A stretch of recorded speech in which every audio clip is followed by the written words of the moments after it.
Hi, Matt McAleer, President, Director of Private Wealth, Cumberland Advisors, October 25th, with the Moose, John Musso, CEO, Director of Fixed Income. We had action in a number of areas this week, but I'm going to defer to John because there's been an uptick in volatility in bonds and interest rates, and we'll get some thoughts from John. Thanks, Matt. Yep, and it was a drift up this week. 10-year bond yield drifted up about 15 basis points to a 425, almost 425. Muni rates up 20 basis points, almost to a 3% on a 10-year AAA bond. And not with a lot of economic activity behind it. You know, you had initial jobless claims a little less than expected, but that's a noisy number because of all the hurricanes, right? And people being out of work and work. And continuing claims were higher, which is what you would think would happen with these two storms. And you would think you would see continuing claims to pick up as you go there. But I think the real story is this uptick in yields that we've seen since the Fed cut short-term rates 50 basis points back on September 18th.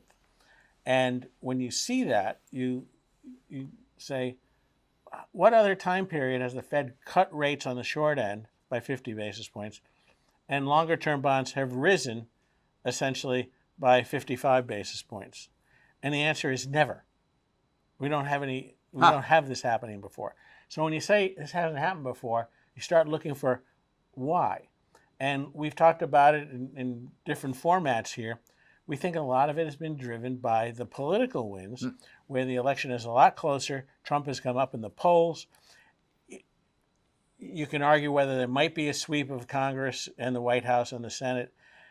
We all know, and we've talked about it, is if you get a sweep, and that would be by either side, you start to get this fear that, oh boy, everyone's going to spend money like crazy. You're going to get some inflationary fears out of that. The drunken sailor. The drunken sailor, exactly. And there's not the checks and balances. And this is absolutely, this rise in yields is correlated with Trump's rise in the polls. And, you know, we're basically here less than 2 weeks before the election, really a week and a half. And it's a dead heat. And, you know, do we think that the market's going to go a lot higher in yields from here?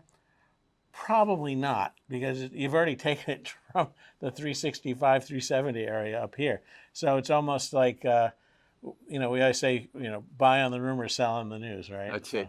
Well, you know, you bond vigilantes always have to have something going on. Oh, yeah, exactly. In terms of bonds, just from a technical standpoint, that 4.25 area is a spot from a supply-demand and trend line area that it would be reasonable for that move to run out of steam a little bit here. And that would coincide with some of our thoughts in the investment committee here at Cumberland.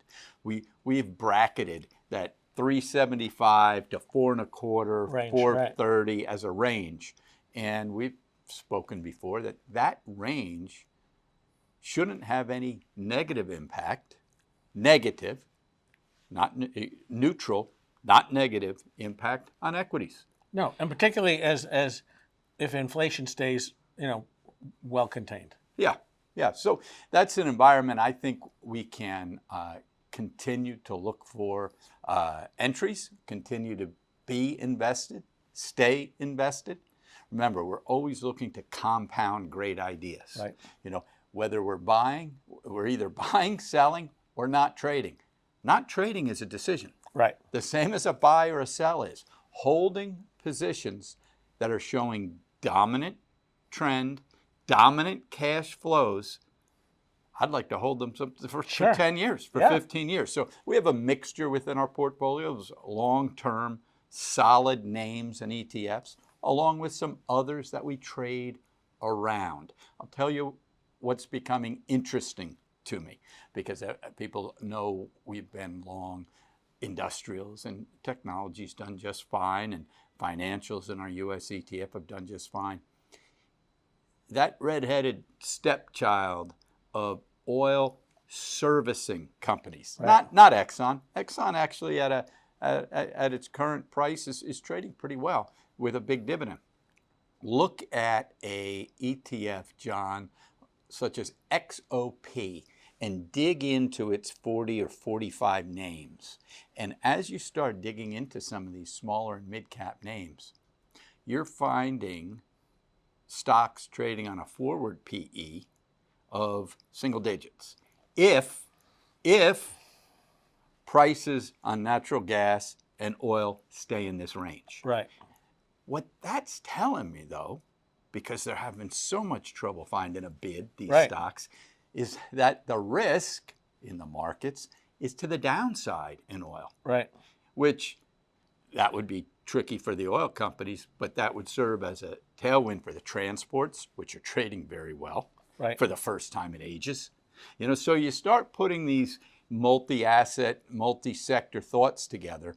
I think it's very interesting to keep an eye on those oil servicing and natural gas servicing companies. They had a heck of a bid a year and a half ago, and they've really faded, and they've had trouble getting their feet under them. But when we look at valuation, they're pricing in much lower prices in the commodity. And if we don't get it, there's a value there. That's a trade. Right. And it's exactly right. They're pricing in worse news, but extending the line way out. Yeah, yeah. So we'll take a look. Maybe a trade into the end of the year there. In terms of where we sit, U.S. ETF pretty close to fully invested, trading just fine. U.S. core, yeah, I think there's maybe 3 or 4% cash sitting in there. Have done awfully well with the growth end, SPY-G, the growth area of the S&P 500. Some other names playing a lot of catch up. Tactical trend, you know, it's been an industrials have worked for us. Right. GE Vernova, boy, you know, that's one of those names that works so well, you have to fight yourself not to sell it. Oh, yeah. No, for sure. Sometimes when a stock really runs longer term, it can be the toughest thing for a portfolio manager to handle. Because if it pulls back 5 or 10 or 12%, you say, oh, I should have sold that, even though you think it may have another 50% longer term on top. And you think about a stock like that you know, was birthed out of GE, which was moribund for so long. Yeah, yeah. Well, great. Great information. Yep. You know, we're getting into that exciting time of year. Q4, ready for some fireworks into the election. Let's see what that last half, that last quarter of the year brings post-election, back half of November into December. Right. And don't forget, we have one big event in front of us before we get to the election, and that's the World Series starting this week. Go Yanks. Yankees, Dodgers. As a Red Sox fan, I have to say go Yanks because I'm an American League guy. There you go. And it's been 43 years since we've had the Yankees and the Dodgers. But those of you old enough to remember, you had Yankees, Dodgers plenty of times in the 70s and the 60s and certainly in the 50s. Yeah, 80s as well. Yeah. Right. So. Yeah, yeah. All right. Enjoy the weekend. We'll see you next Friday.